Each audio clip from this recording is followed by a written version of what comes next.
It's not only the volcano adapting our operations to whatever the volcano is doing and where it's doing it, but it's also dealing with the consequences from the volcano itself. The biologists were like, oh yeah, we could use a chemist to do some chemistry work for us. And I go, no, that's not what I want to do. Yeah, you're like, no. It's just cool because I, learned about volcanoes in like elementary and middle school. And so it's that kid curiosity peaking. Welcome to Who Runs This Park, a podcast where we uncover the untold stories of our national parks. Who Runs This Park is presented by Expert Voice. Gear up for adventure with Expert Voice, the outdoor gear source for industry experts. Outdoor brands like Big Agnes, Mammoth, La Sportiva, Chaco, and more offer discounts on Expert Voice of up to 60% off for industry experts like you. And you can join Expert Voice for free today and see what brands you qualify for. So, whatever the next adventure calls for, make sure you're prepared with expertvoice.com/parks and gear up for adventure. If you like chocolate, which may be a red flag if you don't, you have to try out Ritual Chocolate. Ritual Chocolate is my favorite chocolate brand by far, and I learned about them from spending a lot of time in Park City, Utah, where they're based nearby, and actually got to take my family to a chocolate tasting at their factory. And it totally changed the way we all think about and eat small batch chocolate. While I already loved the bars, it opened up my world to the variety and depth of flavor profiles chocolate can have. I'm excited to be sharing this with you all. Who Runs This Park listeners get 10% off their online purchases of Ritual Chocolate. Go to ritualchocolate.com, that's RITUAL chocolate.com, and use promo code WRTP for 10% off. You'll be thanking me later, I promise. And did I mention that I'm obsessed with their packaging? It's so beautiful, so even just having the bars and opening them is a treat. Get on it and order some chocolate. Today we have Rhonda Loh with us, Hawaiʻi Volcanoes National Park Superintendent. Hawaiʻi Volcanoes National Park is located on the Big Island in Hawaii, rising from sea level to an elevation of over 13,000 feet. It encompasses two of the world's most active volcanoes, includes 7 ecological zones, and is home to 54 threatened and endangered species. The park is famous for its recent and historic lava flows, creating an ever-changing landscape. Rhonda, a local girl from Hawaii, has been Hawaiʻi Volcanoes Superintendent since December 2020 and has been working and volunteering in the park since 1989. Today, we get a glimpse into the tip of the iceberg of her 3.5 decades of knowledge in the park, including her exposure to roles across the park, from a botanist to chief of natural resource management to where she is today as superintendent. Rhonda, it's an honor to be chatting with you today. Welcome to Who Runs This Park. Thank you, and it's a pleasure to be here and be able to share some of my story and how wonderful this park is. Yeah, I'm excited. A way to start into that and get into that is I'd love to hear about one of the craziest situations you've dealt with as Hawaiʻi Volcanoes Superintendent. I'm sure there's a lot. If crazy means amazing, then there's been a lot of experiences, but I would say my first official day on the job was pretty amazing. It was a Sunday, December 20th. So I didn't actually have to report to work till the next day, but somewhere around 10 in the evening, I got a phone call from the USGS Hawaiʻi Volcanoes Observatory scientist in charge telling me he thought something was happening in terms of an eruption. And we hadn't had an eruption in the park since May 2018. So it'd been a pretty quiet period, and I was thinking I'd have a pretty slow start when I started this job, but it didn't happen that way. Instead, we had that eruption that first night. The chief ranger and I, and whatever rangers we could assemble, we just scrambled over there. And already there were people coming into the park because word of mouth spreads pretty fast. And this lava lake and these fountains of lava, red lava, were appearing in Halemaumau crater. And this was a closed area, and people had gathered along the rim, myself included, and we watched this spectacle appear, and the entire sky was bright red. It was like a sunset, but it was almost midnight, and it was this roaring of the fissures as they erupted and the glow on the sky and the excitement with people gathering there. I think to put it in context, we had just come out of pandemic, a COVID isolation. There weren't a lot of people who had been in the park. We didn't have a lot of visitors on the island even, and people were still used to being isolated. And suddenly to have this crowd gathering and sharing this amazing phenomena, you felt like you were part of this community. And it was a special. You could really feel everybody coming together, experiencing this. And I thought, what a way to start my first day on the job, with a reminder of why this park exists and the responsibilities to take care of this area and to share those opportunities to experience it with the community and the public at large. It was a crazy way to start your first day of work. What an intro. Like you said, you had thought it would maybe be an easy ramp up and you were just thrown into the deep end, and that's amazing. It'd been 2 years since our last eruption, and it seemed like things were pretty quiet, which was a great way to ease myself into the position, but that wasn't to be. You just have to laugh. It's an amazing phenomenon. There's two things that are coming to mind. You and I, before we started recording, started talking a little bit about one of the backpacking trips I took in college was in Hawaiʻi Volcanoes National Park. I remember we did it along the coastline a little bit. We hiked down to the beach and then hiked along the coastline for a couple days. I remember sleeping on the sand and looking up and seeing what you describe as like the glow from the volcano. Yeah. And it was January of 2018. So it was right before the eruptions that happened that May.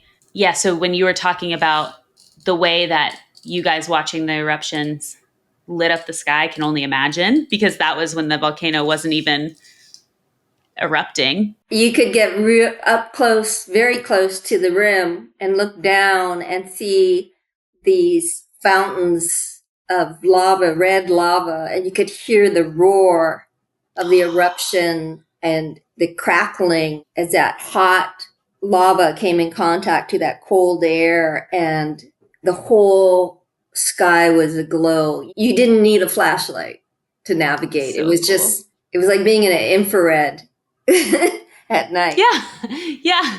This might be a silly question, but how is it safe to be watching the eruption? How do you know that it's not going to blow up more than that? That's one of the unique things about this park is the long history of people coming up to the summit of Kīlauea and witnessing these eruptions close hand. For decades, hundreds of years, even before the park was established, people would come up and watch the eruptions in the crater. They'd view it from above. It's not to say that there aren't the potential for risk to visitors or employees. What we really rely on is we work very closely with US Geological Survey. Their Hawaiian Volcanoes Observatory field station was in the park, and the scientists come up every day.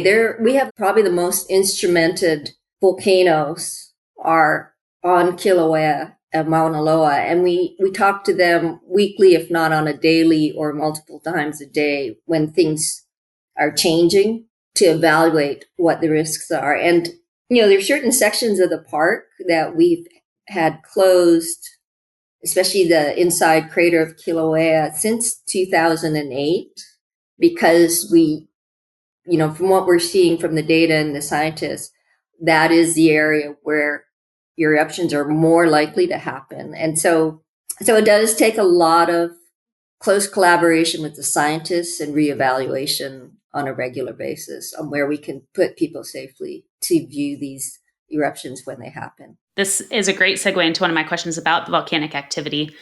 How do you evaluate and on a deeper level work with that USGS group to evaluate the volcanic activity, and when it is erupting versus when it's not erupting or being active? Is it something you're monitoring every day? It's something the scientists at USGS are monitoring every day, 24/7. 7. And in fact, you can go to their website and you'll see the instruments live, constantly going. And when there's changes in activity, either upward or downward, they'll notify us and we'll have a discussion about where they think things might show up, what the potential is. And then we also internally, our park staff, have a conversation on where we can put people safely in the event of something to pop up. And sometimes, we'll be preemptive. We'll take the side of caution and proactively close areas in anticipation of something coming up. Doesn't always happen. When it does, we want to be prepared. We'd rather be safe than sorry. Yeah. Yes, absolutely. What has the volcanic activity looked like in your tenure as superintendent? You obviously had the welcoming volcanic activity your first day. And then I think last month, actually, there was some activity. Right. So it's going through a different period, a different kind of phase. My understanding, talking to scientists, it's in a different phase than when it was 2008 to 2018. In that period, there were these 2 eruptions that were fairly constant. And so those were one at the summit caldera, Kīlauea, and then there was also an eruption on the eastern flank of Kīlauea. And so those are pretty regular.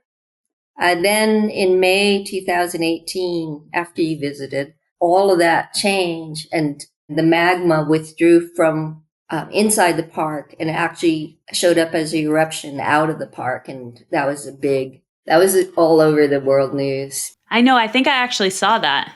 Yeah, it was very destructive and it destroyed a lot of structures and homes outside of the park. And then we went through a lull where nothing happened and for almost 2 years. And so now the magma seems to be manifesting itself in eruptions back inside the park, mostly in the summit area. Okay. And then what was remarkable was we had our first eruption on Mauna Loa, which is the bigger mountain in the park, inside the park boundaries. We had our first eruption in, I think, over 30 years, since Wow. Is it mid-70s? We had a lot of forewarning from the scientists that seismic activity was elevating. And so they went from green to yellow advisory. And then probably 6 weeks before the eruption actually occurred, they let us know that they thought things were picking up. And that for us was a trigger to actually close the backcountry in the Mauna Loa summit area. And then, it actually happened, which is a perfect scenario. That's the kind of scenario you want, where you get the forewarning. Yeah. You get people out of there and then you wait and then it actually happens and you're in a pretty good place, while you wait. Oh, absolutely. That was a good scenario. And then it's been unusually, we get a lot of pauses and then bursts of activity on Kīlauea. So last year we had almost half a dozen phases where it paused and then erupted and paused and erupted. And it's a really interesting thing when that happens because the community, the people from off island and even from on the mainland or elsewhere besides the US will start flying over because they want to see these eruptions. It's a pretty amazing swing in operations for us because usually we're open 24 hours, but the bulk of our visitors come in during the day. But when we actually have these summit eruptions, we see a lot of nighttime visitation because nighttime, the lava flows, the red glow, it's very spectacular. And it's a real challenging time for us in terms of park operations because we suddenly have to pivot to meet the needs of the visitor during the night. And it's a lot of extra hours and trying to bring on additional folks on short notice. I will say the staff here and our partners are pretty amazing. They are very experienced now, having gone through these cycles. They know exactly what to do. They do get a little tired, but I think they also realize how much the visitors and the community appreciate these opportunities. And this is park service. Service is in the name. And so the people here who are part of the park are here because they want to serve the community and the resources. And so there's a lot of love. they step up to the plate. Yeah, I feel pretty fortunate to be working with the people I do. If I remember correctly, when I was there in January 2018, it was still steaming a little bit and then it had that red glow at night, but that doesn't necessarily mean it's active, right? Well, what was going on was there was a lava lake, but it was very deep in this caldera, Halema'uma'u. You couldn't actually look in deep enough to actually see the lava lake unless it rose. And so you would have these periods where sometimes the lava lake rose and you could see it from the public viewing areas. And that's when you would get these fantastic turnouts of people. But other times it would be lower down in the caldera. And so you would mostly see the glow at night. With these current eruptions, they've put out so much volume over the last, well, since 2020, since I started, they put up so much volume. The lava lake is much shallower. It's higher up in the crater. In the most recent eruptions, you've been able to see it from pretty much anywhere along the crater rim. Wow. Right. And so the viewing is really spectacular. I think there was one time last year where people could sit in the volcano house and actually see it from there or so it was pretty spectacular. Yeah, that's amazing. One more kind of question on the volcanic activity. This might be going too into the weeds, but I'm curious because I don't know a ton about this. What type of things is USGS measuring to determine volcanic activity?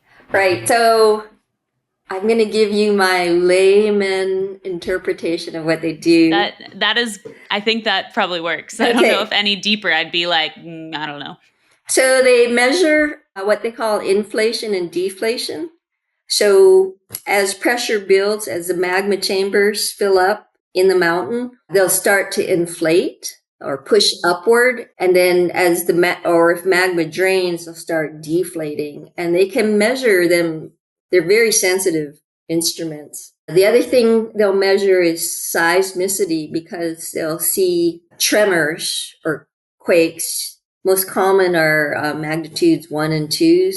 3s are not uncommon, and as the seismicity increases in frequency, magnitude, that also tells them something's happening different in terms of the way magma is moving, maybe coming up to the surface or moving somewhere underneath. Those are the main 2 ways that I guess I pay attention to when they talk to me about how the instruments are moving. I know. I feel like I'm in it's just cool because I learned about volcanoes in elementary and middle school. And so it's that kid curiosity peaking in me of oh yeah, remembering all those things. They have live webcams too that they put out so they can see, because a lot of times if the eruptions are not in easily accessible areas, they might see a big seismic action and they'll wonder, okay, did something actually break through? So they have these cameras. They'll also fly over, but if it's at night, they're going to rely on other ways. And so if you go to their webpage, you'll see these live cams along with the instrument data in real time. Yeah, that's cool. It makes sense, but I'm surprised to learn, or it's interesting that people are literally tracking the activity and will last minute book a flight all the way to Hawaii to see it. So that's pretty spectacular. There are volcano watchers or groupies that are, I guess their alarms set up and linked to the USGS monitoring data. And often they'll see things in the same time as the scientists. Yeah, their own version of scientists. They write in, they're like, we're thinking that there's some volcanic activity coming. You're like, oh.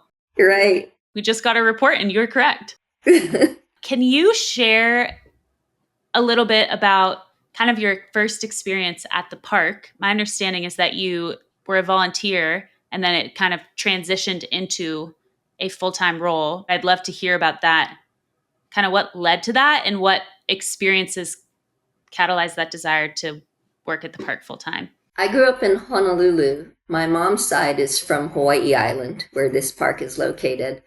It never occurred to me to have a career in the Park Service. It wasn't something that I really thought about growing up as a local girl. You people to the park when you had visitors in town. I think the first time I saw this park, I was probably about 7. The volcano was going off, and my uncle drove me up there, and I remember him taking me at night and watching this lava flow at night. And well, obviously it was a vivid memory. And then I didn't really Right. think I mean, about this especially at park. 7, that's Right. And but then later on, I'd finished college. I had ended up majoring in chemistry. And then I went to pursue a doctorate at Stanford in biophysical chemistry. And I enjoyed it, and I really like the outdoors. Everybody in Northern California likes camping, so I got into yeah, camping and working, right. going to national parks and hiking. I wasn't convinced that my destiny lay in biophysical chemistry. I decided to just explore other options, and so I Right. left. I wrote up my dissertation instead. I wrote up a thesis and said I'm out of here and I want to try something else. You Yeah. know, You're like, "Thank you for this time. right? I have learned that I do not want to do this." Right. Or I didn't know, but I Yeah. remember my dad is a scientist. So, of course he was thrilled that I was getting my doctorate. And I remember the tears welling up in his eyes. He's like, "Are you sure you really want to quit?" And my professor was like, "You could take a year out and come back and finish it." And I go, "No, no, no." You know, Yeah, you're like, "The I need to decision's burn made." my bridges. I don't want a safety net. No safety net. So I left, and then I started applying for jobs because I had to support myself, and everybody was, and I thought I wanted to do some kind of science, but I wasn't sure what. And so I was applying for different ology jobs, and Okay. the biologists were like, "Oh yeah, we could use a chemist to do some chemistry work for us." And I go, "No, that's not what I want to do." Yeah, you're like, "No." And then my dad had a student who became a professor of mushrooms at the University Whoa. of Hawaii in Hilo. And he said, "Rhonda, why don't you volunteer at this national park, Hawaiʻi Volcanoes? There's a botanist I know, Tim Tunison, who's an amazing guy. Give him a call and see if he can, he'll take you in." And they gave you housing, and I think it was Wow. $7 a day stipend. Meal stipend. So I thought, oh, this is great. Yeah, what a gig. Yeah. And I remember calling him from a phone booth at the bottom in Hilo Town. And I remember he had a real laid back voice. And I explained I was interested, but I had no biology background. I didn't know any plants, didn't know species, but that I'd love this opportunity to work in the park. And he said, "Sure, come on up." So I did. And I remember I think I had one suitcase and a sleeping bag. That was pretty much all I owned at the time. Caught a ride, got into a volunteer house, and then Tim just put me to work. He just threw me in feet first on a number of field projects, and I had to learn my plants really fast. I learned their scientific names as 3-letter acronyms because that's how you would fill them out in notebooks. I just thought it was so amazing to be able to work in these remote, beautiful, natural environments and really immerse yourself and learn and observe your surroundings and try to understand them and do that for a living. And also the overall goals was to understand how these plant communities and ecosystems worked so that you could manage and protect them, which was I thought, a great purpose. And I would be able to apply my scientific method that I learned going to college and graduate school, but work outdoors. And the other thing that really drew me was the people I got to work with. They weren't all academics, but they had an amazing understanding of the environment they were in. So, there were a lot of people who grew up in rural areas, farmers, hunters, Native Hawaiians, locals who lived off the land and also worked for the park. and were really keen observers of their environment. And not only did I get to see and learn and observe the environment through their eyes, but I also got to reconnect with local culture, which I loved. And so all of that, just everything seemed to be in place. And I remember one time sitting in this grassland down at the coast, and you know how you hear the wind go through the grass? And it's like waves, and you're eating lunch and you're looking at the ocean, and it was an epiphany. And I knew this is it. This is it. This is where I want to be. I don't think I ever looked back after that. That's awesome. You ended up, I believe, getting a PhD in botany, correct? I did. I think I had to, chemistry only takes you so far. You need to take some basic biology and botany courses.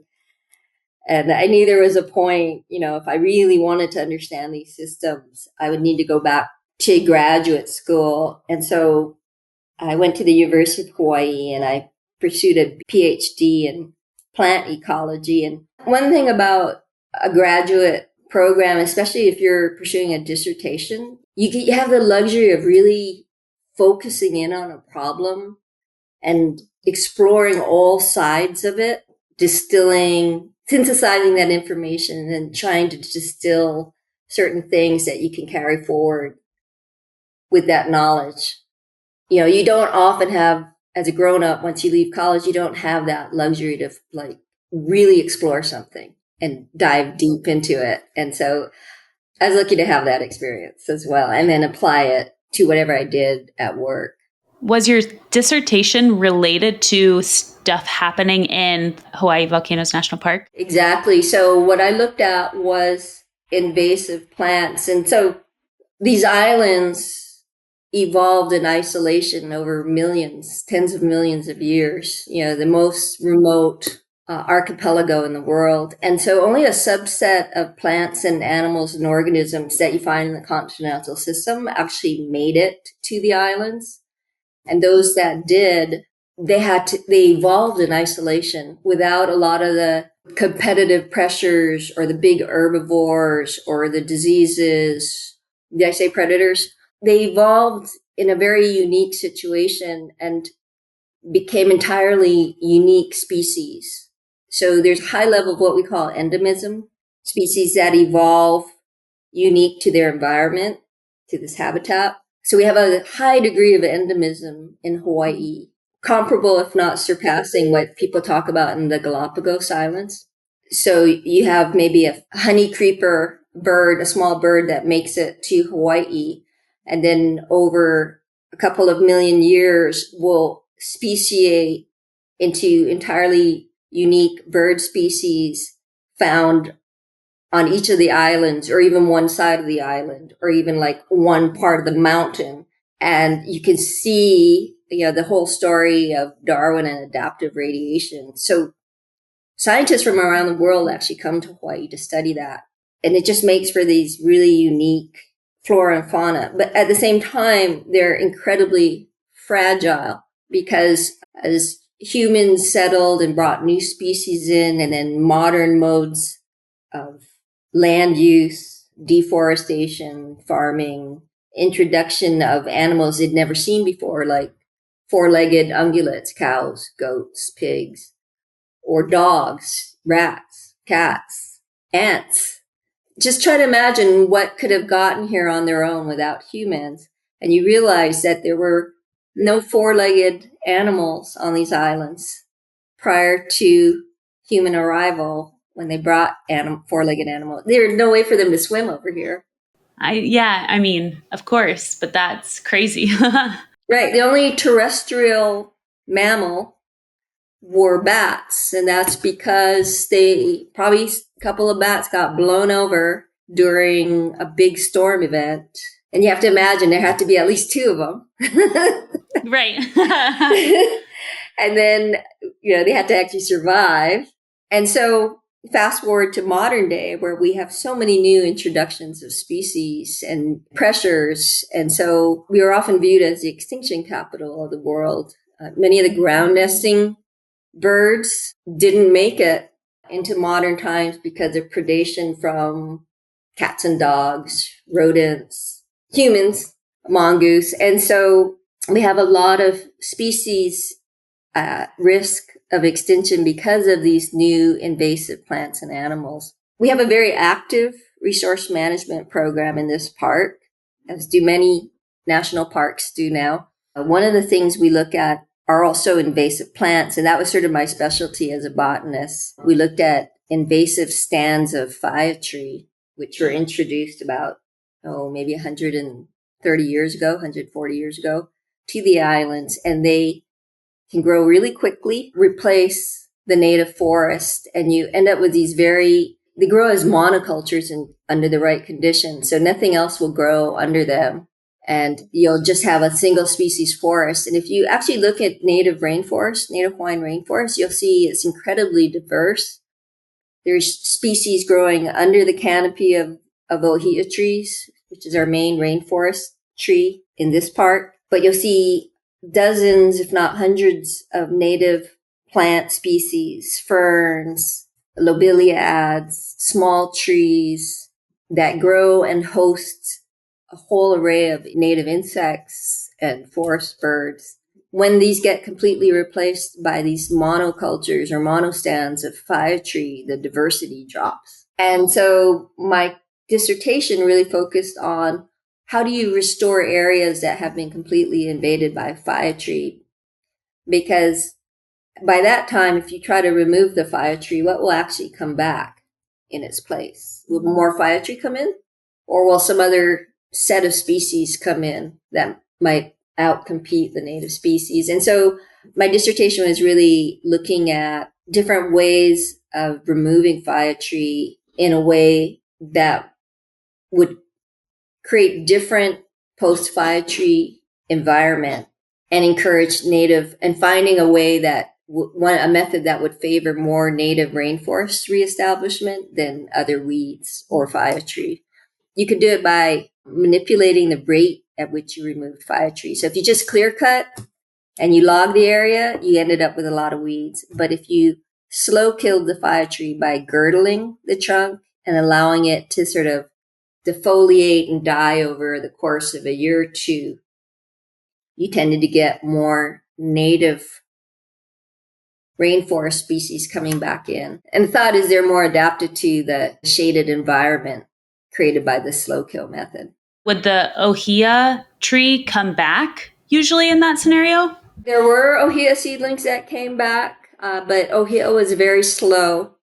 But what you did get was a lot of tree fern and native ferns coming back and early colonizers of native rainforest. So you might get a small tree called mamaki, or you might get pilo, which is another small native tree. And you would also get ohia, but it would take more time to get back in. And are there different stages of a rainforest or a native area growing back? And so it's like almost as if it's starting over? Yes. So that's called succession. That's cool. There's different stages of succession, and you actually see all different stages of succession of rainforests in Hawaii, depending on, over here, it's when the last lava went over the land. And then, ohia trees, they have a natural lifespan. Don't ask me what it is. But they'll live several hundred years and then die. And then a new cohort of ohia trees will come up, and along with it, a set of species that accompany it, native species, plants and animals. And is this process of like slow killing the invasive species or invasive trees, is this something that was implemented within Hawaiʻi Volcanoes National Park? We did actually start doing it in some of our areas where we were focusing on restoring native rainforests. We definitely have to prioritize where we manage. This park is large, and we can't manage all the invasive species everywhere. And so we really focus on what we call special ecological areas. And so these are areas that represent different types of ecosystems across the park. and they might be hotspots for biological diversity, particularly rare plants and animals. And they might be in relatively good or pristine condition. And so these are the areas we really focus on invasive species management. It's really cool that kind of your dissertation, you got to actually see some of that be implemented in parts of the park so that's a very special experience. You mentioned at the beginning, obviously, one of the most amazing things of your first day being superintendent. I think just giving folks more context to the types of experiences that can be had in the park. Can you share some favorite experiences you've had? My favorite are probably my most memorable. And for me, it's the opportunity to immerse yourself in the natural environment. And so hiking, especially when either I'm by myself or in a small group, and going into the backcountry, we have a lot of areas that we define as backcountry where a lot of the average visitors don't go to. Your experience going down to our beach campsites is one of them. And you really feel immersed in that environment and that you're away from the big development footprint. There's no road, there's no buildings really other than the backcountry composting toilet. There's a trail. You hear the sounds and you're taken out of yourself and you realize there's something larger than you. And anytime I have those opportunities to remind myself, I'm taken out of my everyday. Those are the best experiences. So I think going down to the remote beach camps are amazing. If you have the opportunity, there's also the mountain backcountry areas. And so if there's an eruption going, you'll look down and you'll see the glow instead of looking up. It's a totally different experience. There's also the East Rift camping, and I was always a little intimidated about camping in the East Rift rainforests until I actually got to do it. And then I really enjoyed it. What were you intimidated by? I think the potential to get lost. You don't have landmarks to navigate. It's all forest. So you really need to be a little more experienced, make sure you have all the equipment, the right clothes. People carry GPSs, but it's also good to have a map and a compass as a backup and let people know where you are. And, to pay attention to your surroundings. I really enjoyed the rainforest camping as well. But it's definitely, you have to pay a little more attention. All these memories, as we're talking about this, obviously all these memories from my trip all those years ago is coming back. And two that I'm remembering are because we were walking along a lot of the lava fields, the trail markers were I forget what it's called, but it would be a pile of rocks. The ahus? Yes. And so it was like from one of those, you could see the next one. And that would be the way, rather than just being on a trail with a designated trail and following signs. That was a really unique experience. And then the other piece, which this is the only place I've ever done it, is sleeping outside of the tent. So when we camped on the beach, we would literally just put our sleeping pads and our sleeping bag on the sand. I mean, those memories will be held with me for forever of waking up and seeing the stars in different positions and knowing that that was the passage of time, and like waking up at the crack of dawn because there's literally nothing covering your face essentially as you sleep. It was amazing. Yes. Yeah. I like looking up and seeing the stars when I camp. Mm-hmm. Yeah. And that, because I've camped without like the fly on in a tent before, but you still can't see the stars as vividly. And so sleeping in just a sleeping bag and looking at the stars it was magical. You don't have to be an avid hiker to have that experience. We actually have a car camping site on Helena Poly Road. And so people can drive up to their campsite, and the night sky there is phenomenal. And you'd feel like you're in the backcountry because there's not a lot of people out there, but you can actually drive there and get a pretty cool experience. Yeah, that's really awesome. While you were a botanist for the park, we talked a little bit about some invasive species management. What other projects did you work on? Right. So over the years, my boss was a fire ecologist, Tim. He ended up hiring me and mentoring me. Working with him, I ended up doing a lot of fire science, fire ecology, and I got to go on these wildland fires and study fire behavior and evaluate fire damage, map the fires. I would work with him and we would actually do fire research. We'd measure the recovery of plants after a fire. It expanded on to doing prescribed or research burns to sort of test out, what are the species, native species that can survive fire, because we often end up with a lot of non-native species coming in after fire, especially fire adapted non-native species. And so we asked ourselves, are there actually native species that are tolerant to fire? Maybe they're fire adapted, but are they fire tolerant? And so we actually did research burns to sort of identify a suite of native species that could persist in what we call these new fire regimes. Because what we found among the in non-native plants that have come in over the years are fire adapted grasses. And they have really altered the fire regime in areas that they've invaded because they're able to carry fire spread much larger. And then after the fire clears the vegetation, these grasses come in very quickly and outcompete a lot of native plants that come in afterwards. And so you end up with these native shrublands or woodlands being turned into grass savannas with only a few relictual native trees and shrubs persisting. We did a lot of fire research and tried to understand what was happening. And then we came up with a suite of native species we thought could persist in these savannas.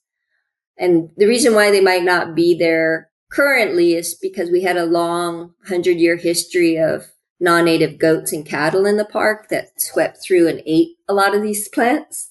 And even though we're now fenced and the goats and cattle aren't there, some of these native plants were so few that they weren't able to recover. But some of them actually turned out to be what we call fire tolerant. And so we actually said, hey, let's reintroduce them into these areas and they'll be able to persist in these grass fire cycles. And so we actually do these big restoration projects after wildland fires to reintroduce these species. And I think a lot of other parks in Hawaii are using that same model to do restoration with native species after fire. So yeah, that was fun. It's fun too. Yeah, that helps. That makes things, that's what keeps you going. Right. I guess I'd love to hear about some of the collaborative efforts the park, this putting your superintendent hat back on, collaborative efforts with local communities you have. Specifically, I know you have a cultural festival, so I'd love to hear about that. And then ways you engage with different schools, stuff like that.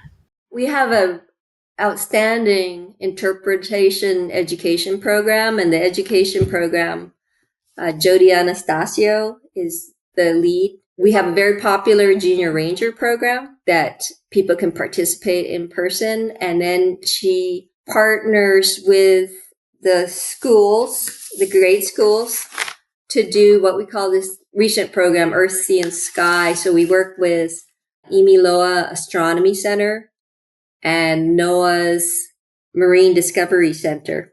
We introduce, I think, primarily fourth grade students to the different aspects of the natural environment, Earth, Sea, Sky. And they see it through the lens of both Western science and through the Native Hawaiian lens. And Native Hawaiians were really keen observers of their environment. We're really expanding and trying to introduce visitors to the park to their perspective of how they observe their surroundings.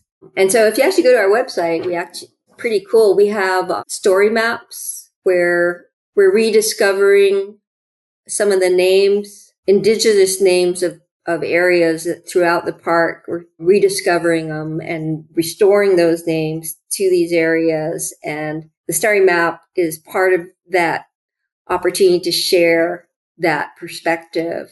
And it even comes with audio where they help you pronounce the words, because Hawaiian words can be challenging.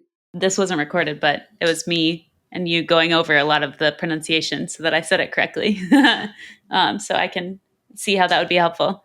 So, yeah, you can go to the park website. You'll get all of that. We do have a lot of opportunities through what we call volunteer stewardship days. And so we invite the communities and schools to work on stewardship projects. That's something we really focus on. We also have a youth ranger program, which is an intern program during the summer. So students in high school can apply, and it'll be maybe their first summer job, and they'll have their first professional experience, and they're taught how to write a resume.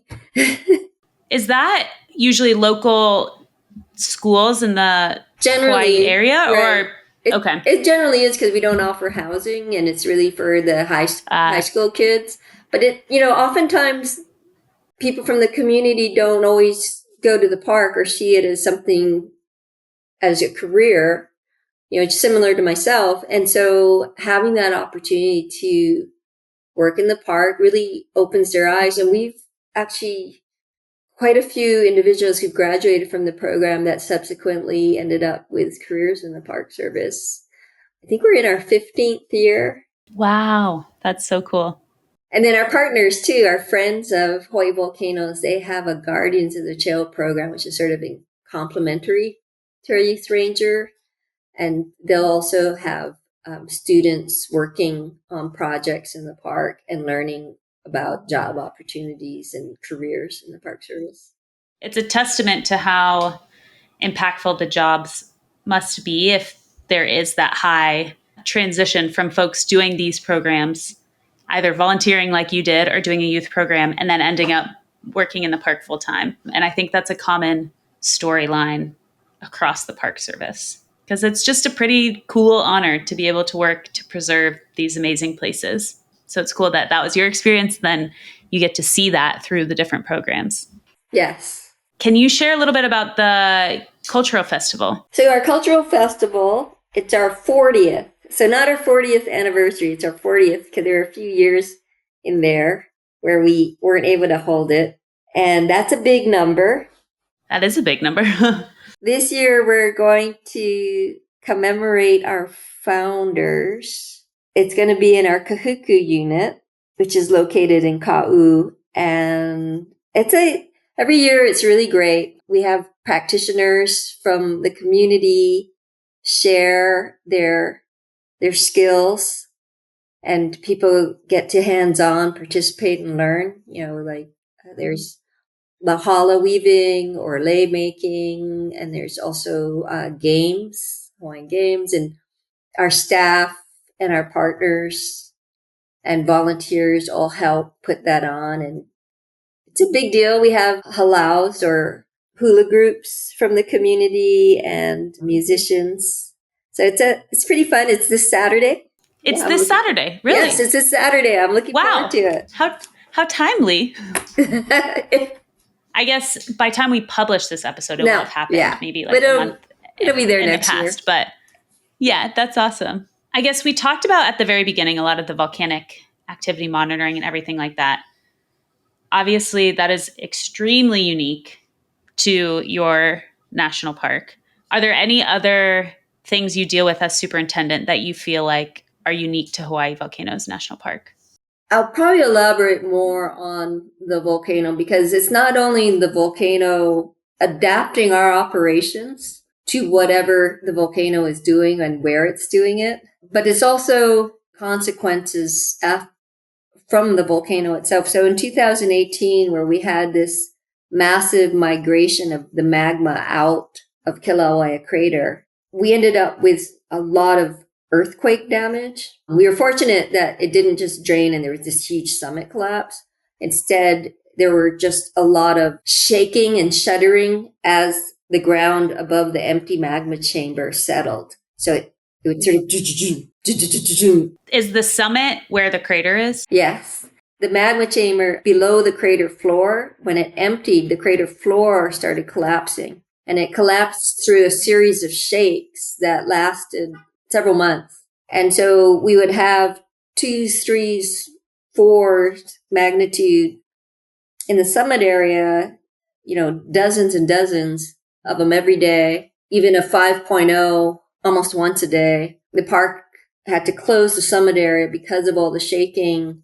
We had road damage, sinkholes showing up, some cracks in the buildings, especially the buildings closest to the edge of the crater. We had our water lines burst. Our water systems were old, right? And then we would have, power outages because trees would fall on the electrical lines. And so in the aftermath, once all of it had died down, we had to really focus on what we needed to do in terms of infrastructure repairs so that we could reopen the park. And so it's, water line repairs, some road repair, especially the main highway, which was one of the main arteries connecting the west and the east side of the island. We worked with the county and the state and federal highways to repair the sinkholes on that side.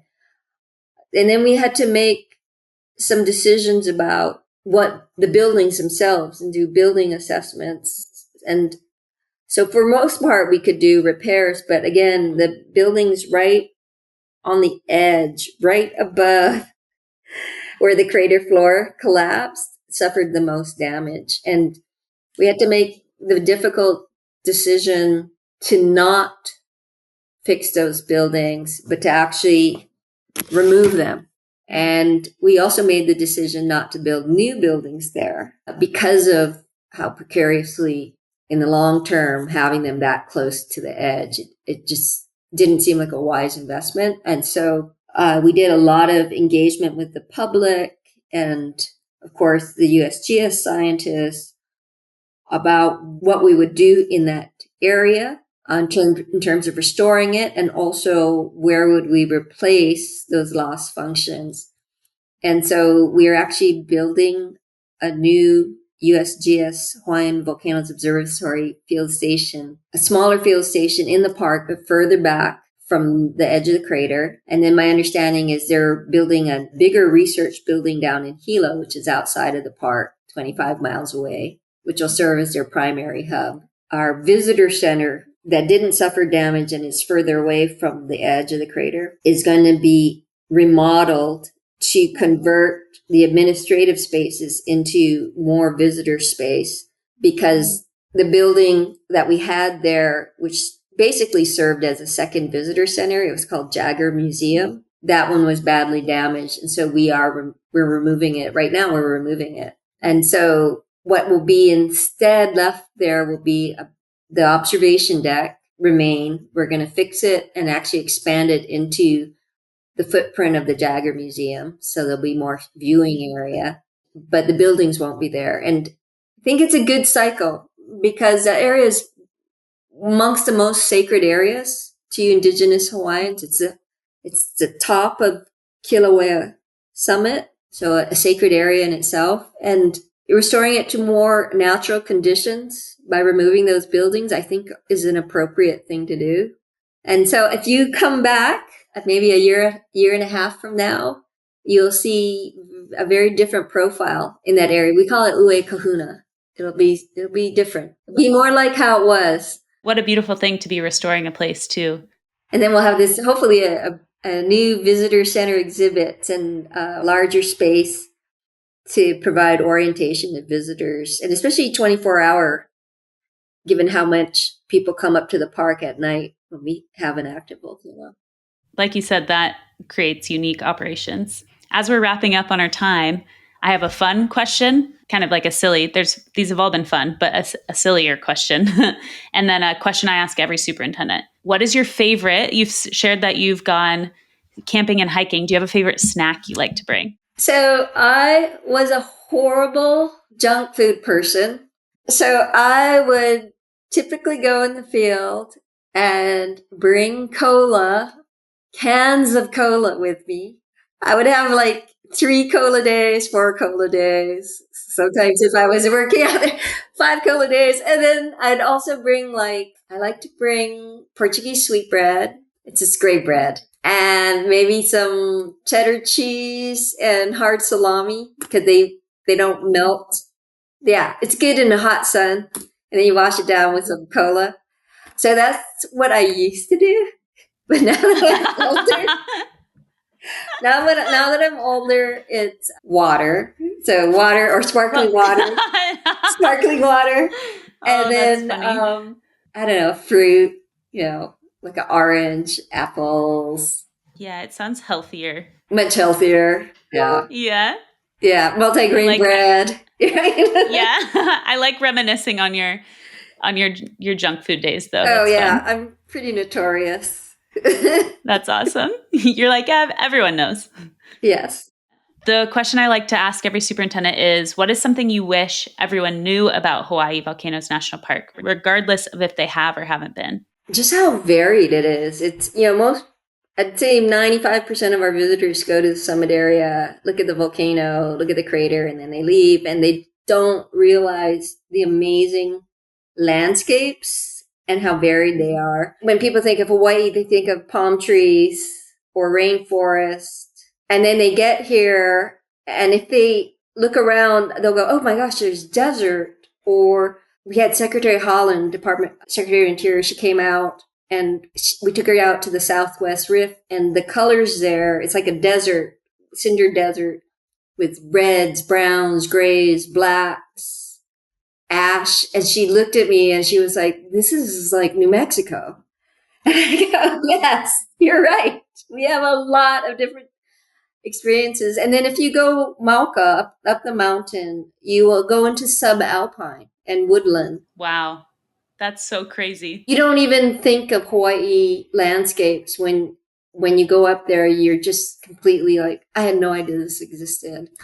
Give yourself more than half a day to see the park. I would give yourself at least two days, or if you're going to count, give yourself a lot more. You spent a week and you only got to see one section of the park. So I know. We spent, I think, like 1 or 2 days staying it was in the national park. I don't know what they were called, but they were like little cabins. Oh, Namakani Pio. Yes, we stayed there, I think, for 2 nights and got to do some like day hiking and go to the summit and stuff like that. But yeah, we didn't go up into the alpine regions at all. We didn't go into the rainforest. So I guess I have to go back is what I'm hearing. You have to go back. You have to go back. Yeah. Darn. Oh, bummer. Right. And Kahuku Twist my unit. arm and all. Right. We have this whole unit, Kahuku unit, which is we acquired in 2003, and it's been open since 2010. That's a whole nother area. It's about halfway between Pu'uhonua now, which is another national park, and our Okay. summit entrance here. So it's about 45-minute drive along the highway towards the south of the island.